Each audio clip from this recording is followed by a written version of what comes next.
Hey guys, it's Johnny. Welcome back to the Wanderlust Bus. We are out in the woodshed today working with our EcoPoxy once again, and we are working on the bathroom countertop. If you saw our Instagram post, it had the big blue vessel sink right here, so it looks all pretty. If you didn't see our Instagram post, it means you're not following us. You should go over to Instagram, phone, follow. That's all you need to do. Anyway, 100-year-old barn timber that we got from our neighbor Dwayne. And you can see I've already gone ahead and channeled out a 3/4 inch deep channel because the missus wants to grow live moss in it. We'll see how that works out. But nonetheless, we're going to go ahead and make sure that when you wipe off the countertop, you got somewhere to put it, and it hopefully waters the moss and makes it all live. Yeah, go with that.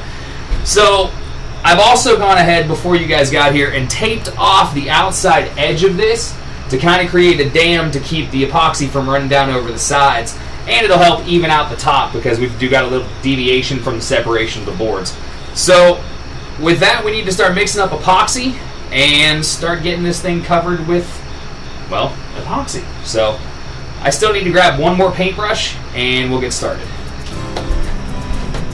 Now, while I go get a paintbrush, let me catch you up on what we've done up until this point. First, we had to dimension down our lumber. The old barn board we got was just way too long to use as it was, so I called my buddy Jason, and he acted like a clamp and helped me hold this thing while I got it cut down to size. We cut it to the width we needed, then we straightened it out using the circular saw so that when we glued it up together it would sit flush and tight and wouldn't have a bunch of voids that the epoxy would seep down into.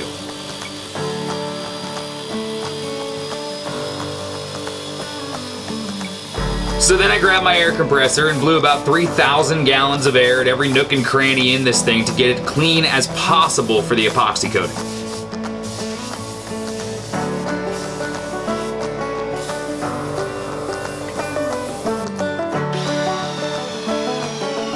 After we added some more spots for Craig screws, yes, more Craig screws, we applied a liberal amount of wood glue and clamped them together. Well, in actuality, I applied a liberal amount of wood glue, realized I completely forgot to drill for the Craig screws, scrambled to get that done before that glue set, and clamped everything together.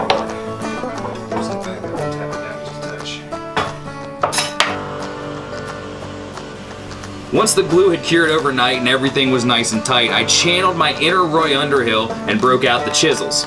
If you don't know who Roy Underhill is, please go look it up. I cut a 3/4 inch dado about a third of the way down the length of the board, and this is that channel we were talking about earlier that the wife wants to grow the moss in.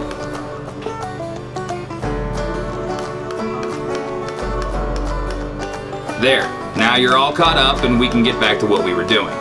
I think I'm coming back.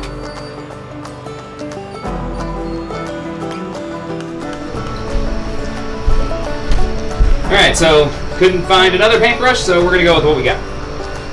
So the process starts just like it did before.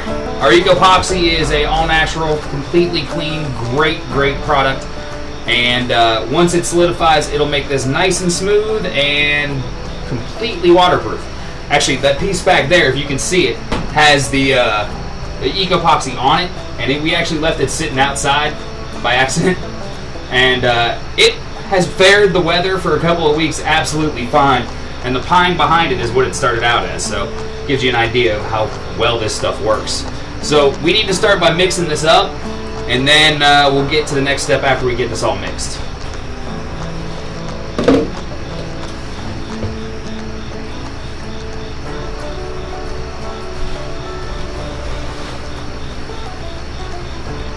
Alright, so I got part A and part B mixed. Well, not mixed, but in separate buckets. And they suggest mixing between the two, so you get a complete mix of the product as opposed to partial mixing and then you end up with spots that don't cure all the way. Alright, we are all mixed up here and we are going to start the pour now. I'm going to start it on top and let it run over and fill in where I can.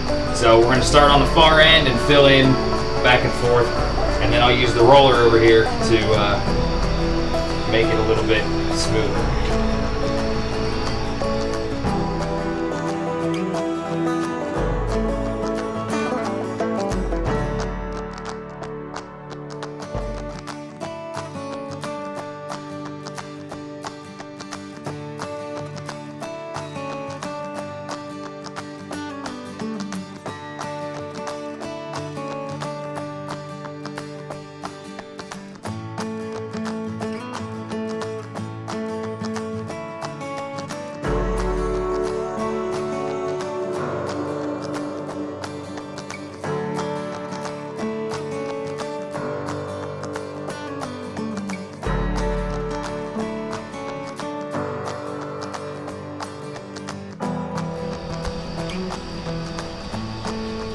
Alright, so right now I'm just chasing bubbles with a heat gun. Because this is a porous surface, I'm going to have a little bit of fun for a while chasing these bubbles, because it's going to keep bubbling until it starts to set up a little bit.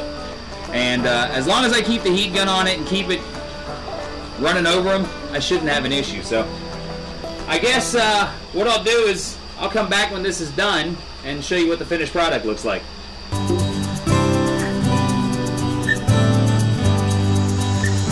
Alright, so day, I don't know, next.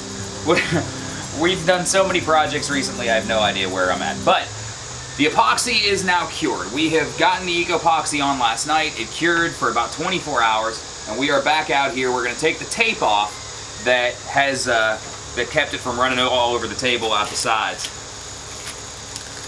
And the other thing this did is it also created a natural ridge line around the edge of the countertop, so that if water does get back here, it has at least a little bit of resistance before it has to go to fall over the edge.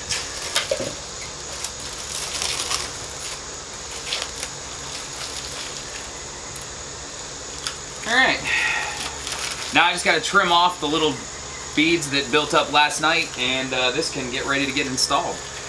We're going to do a little buffing inside, but we'll talk about that when we get in there.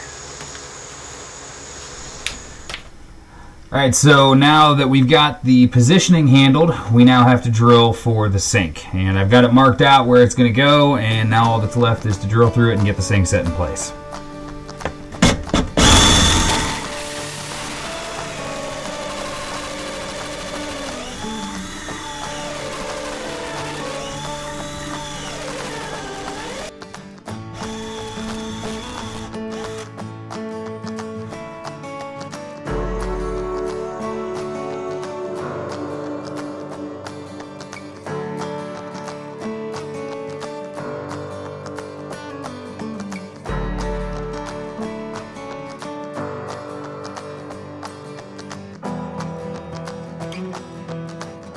Alright, so I had to take a little bit of the top out of this so that I could get my hole saw down, because I was actually get to the top of my, my hole saw cup.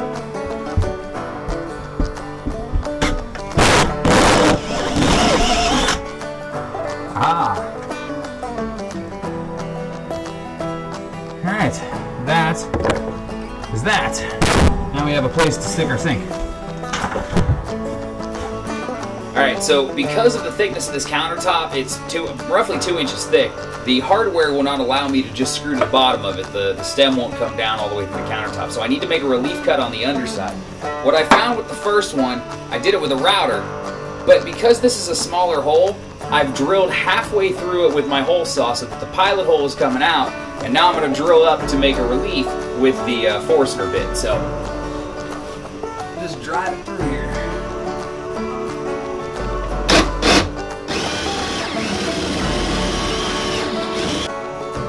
Alright, now with the relief cuts made, we can actually go ahead and start attaching the sink and all the plumbing to go underneath it.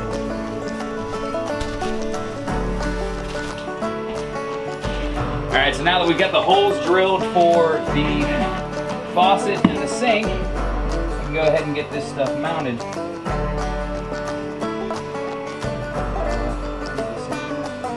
Move it to the sink.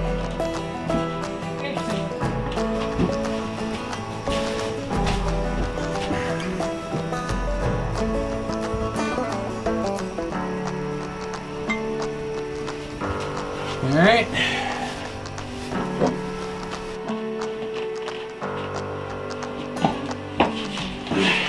Alright guys, well that is it. It was a heck of a process, but with the help of EcoPoxy and a little bit of hard work, we got a really, really good product at the end of this. The live edge countertop has the lovely glass bowl on it, stainless steel fixtures.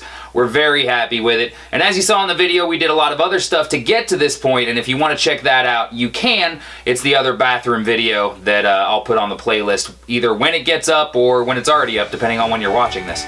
So until next time, guys, I've got other projects to do. We'll see you then. I'm Johnny with the Wanderlust Bus. Thanks for stopping by. Hey guys, you made it to the end of the video. Thanks so much for watching. There's some related content down below on either side that you can check out, as well as that big round subscribe button right in the middle. Go ahead and hit that. and then make sure you turn on your notifications so you know when we upload new content. Also, make sure you go by our social media, our Instagram, our Facebook, and all the others. And if you find value in what we do, we'd love to have you swing by our Patreon page and give us some support on this journey. We'd love to have you along for the ride with us. Until next time, guys, I'm Johnny with the Wanderlust Bus. Thanks for stopping by.